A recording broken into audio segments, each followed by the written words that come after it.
Welcome back to our channel. So ngayon i-discuss natin yung requirements nung pag-renew ng passport since nagpapalit na ako ng passport for the surname since wala rin naman akong primary ID. Tapos kumuha na din kami ng new passport ni Zane kasi 'di ba mayroon kaming trip so kailangan niya ng passport. Nung nakaraan, pumunta kami sa SM North, doon kami nagpa-schedule, pero yung alam niyo yung mga parang annex lang siya, walang distribution ng passport doon, so literal na apply lang. So for me, dahil renewal ako, hindi pa naman expired yung passport ko, hindi naman siya mutilated, hindi naman siya sira, hindi naman nawala. Ang requirements lang na kinuha sa akin ay kinuha yung physical na passport ko dati. Okay, so ang ginawa doon, binutasan na siya kasi kukuha nga ako ng bagong passport. So, para hindi na siya valid, gano'n. Tapos, kailangan din nung profile page noon ng Xerox copy, pati ng Xerox copy ng PSA, birth certificate ko, kasama din doon. Pati yung original tiningnan, pero syempre binalik naman yun. Yung photocopy lang yung kinuha nila. Tapos, ang pinakamahalagang form is yung application form. So, kapag schedule kayo online, yung link ilalagay ko na lang sa description box. Yung scheduling nun, may kasama na dun ng mga fill up. So, kapag nagbayad na kayo and nag-fill up na kayo, yung email nyo na nilagay dun, dapat maka-receive kayo ng confirmation or success email na may naka-attach na application form. Yung application form na yun, may kasamang receipt yun. Yung parang e-receipt. Yung kasama na siya sa lahat ng attachment ng email na marireceive nyo. So, yun na yun. For renewal. Okay? So, kailangan present din kayo. Nagbayad ako through credit card. Yung payment ko para sa aming dalawa ni Zane ay 2.5. So, tig 1,250 kami. Kasama na yung processing fee. Yung payment nun, binayaran ko para mag-success yung application. So, hanggat walang bayad, wala kang successful email na marireceive. So, kailangan settled siya. Okay? So, yung 1,250 chinarge ko sa credit card. Same processing fee lang din naman siya kung kahit anong gawin nyo. Pero, pwede nyo siyang bayaran through GCash, through Bayad Center, debit card. On my end kasi since credit card. So, lahat ng card pwede. Lahat ng online payment pwede rin naman. Okay? Tapos, kung cash yung meron kayo, ayun, magbayad center na lang din siguro kayo. Yun nga lang, lalabas pa kayo to pay for that. Pero wala namang problema doon. Okay? So, para kay Zane naman, since new passport siya at below 7 years old siya, of course, hindi siya pumila. Ako yung pumila para sa kanya. And yung requirements niya is same lang. May application form. Application form na galing din sa email, yung e-receipt kailangan din, at yung pinamahalaga sa kanya sa requirements niya ay yung PSA. Okay, PSA original and photocopy din. After nun, since kami hindi pa kami or yung passport ko hindi pa naka-apelido sa asawa ko, so kailangan din yung marriage certificate. Pero since sabay naman namin pinrocess, hindi na siya hiningi. Pero kung ganun yung situation nyo na kasal kayo or hindi kayo kasal or hindi, basta hindi kayo parehas ng apelido ng bata, magdala kayo ng proof na yun, yung anak nyo siya, or pinakamaganda doon yung marriage certificate. So, marriage certificate, kailangan siya original din and photocopy. Ayun pa pala for my renewal, para malipat sa apelido ng asawa ko yung apelido ko, kailangan ng marriage certificate. Okay, yun yung pinaka-proof nun. Tapos, kailangan yung bata nandun din. Kasama namin si Zane nun. Tapos, for picture lang naman siya. So, waiting lang siya hanggang sa maging turn na niya. At nga pala, in terms of schedule, nakalagay din naman dun sa paper na marireceive nyo, be there 30 to 15 minutes early dun sa mga schedule nyo. Kasi yung mga schedule nyo, 1 hour lang yan. Halimbawa, 10 to 11, 11 to 12, parang ganon. So, kami, ang schedule namin nun is 11 to 12. Pero dumating kami dun mga 10:30. So, mga 11:14, tapos na kami. Parang ganon lang. Basta nandun na kayo, at nag-start yung pila ng pang-schedule nyo, papapasukin naman na kayo. So, kasi kung 11 to 12 kayo, halimbawa, tas dadating kayo ng 11:30, so possible, sa pinakadulo na kayo ng pila. Mabilis naman yung process, pero kasi, diba, parang mas okay kung nasa unahan ka at mabilis ka.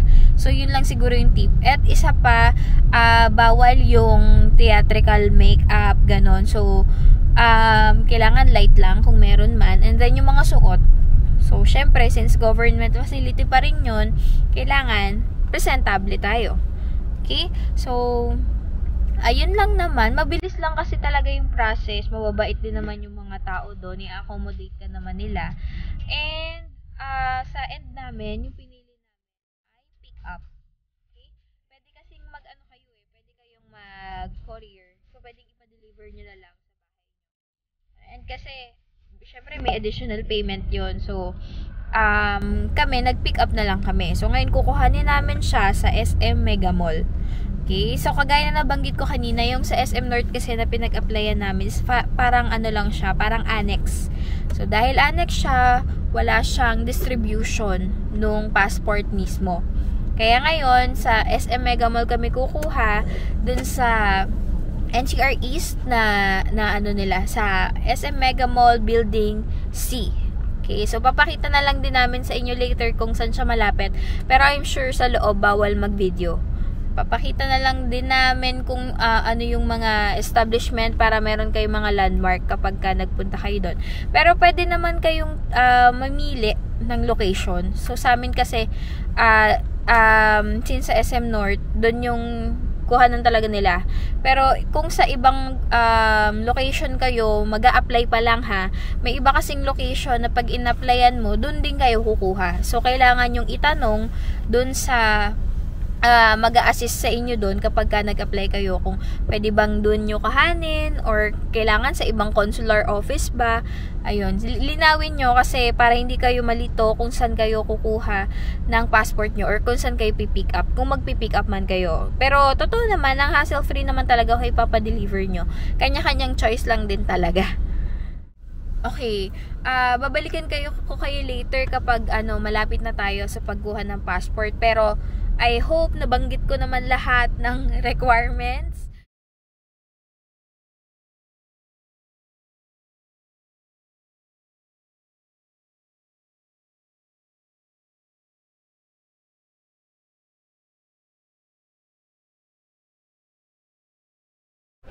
And so guys, we're here now at Mega Mall. So, papunta na kami ngayon sa DFA to get yung passport ni Sainy Boy tsaka ni Mami. Mami! Kukuha na tayo ng passport. Yeah. For pick up kasi tayo. I explained to them. Okay. Hanapin pa natin ngayon actually. So, ayun pala, dito sa 5th floor daw yun eh. So, hanapin natin. So, kapag kayo nag-pick up dito sa Mega Mall, rekta na kayo dito sa 5th floor. Pero pwede din dito mag-apply, di ba? Pwede din. Ayun, pwede din. Mas malapit lang kasi sa atin yung, ang tawag doon, Daddy? SM North. SM North. Ay no, sa SM KT. Malapit dito. Basta pagka nag-apply kayo, or nag-pick up, rekta na kayo sa 5th floor. Para wala nang pagod-pagod. Unang escalator. So ayan guys, nandito na kami. Dito daw yun eh. Ayan o, pag nakita nyo yung Macau, Mifty, diretso lang kayo dyan. Ayan, sa labas. Tapos yun, yung parang hagdan.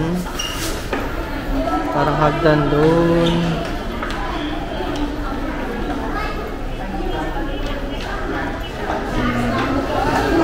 Hagdan yan. Diyan yung papuntang DFA na mismo. Ayun o, kita nyo na yung logo. Yaw. Kuhanin ko lang yung requirements. Grabe naman, lapit naman nyo. Sainy Boy! Sainy Boy! Ate! Passport release.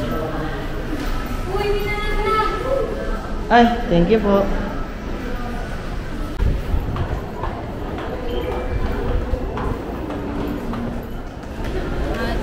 Hi guys, nakuha na namin yung passport. Ito na. Yung sa akin na new, kay Sane new. So, sa kay Sane, ito na siya.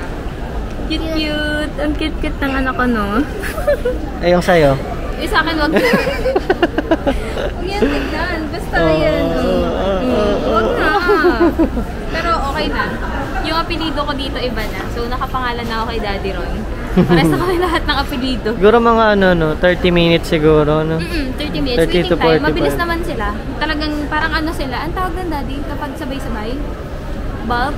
Oo. Or, Oo. Oo, parang ganun. Batch by batch yung pagkuha nila. Kasi, pinapalagay lang dun yung papers tapos isang bagsakan kukuhanin nila. Tapos, mabilis naman din mag-distribute. Yun lang. Tsaka pagkakuha, wala na. Pipil up ka lang ng logbook. Huwag nyo palang kalimutan yung resibo. Yung e-receipt, ibibigay sa inyo yun after nyo magpa-picture. Tsaka pag nag-apply kayo. iba so, yung dalahin nyo yun. Tsaka yung pag iba yung kukuha, kailangan ng authorization letter. Yes, oo. Pag immediate family member, magdala kayo ng ID, ng passport holder, tapos ID nyo. Magdala din kayo ng photocopy nun. Tsaka authorization letter. Oo, authorization din.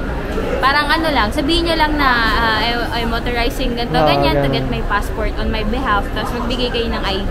Pwede naman yun. Nagkataon kasi lahat kami nandito, so hindi namin kailangan yun. So, eto na siya. Ready to go. Nalagay ko lang to sa... Galit ng baby boy. Are you mad? This is your passport, anak.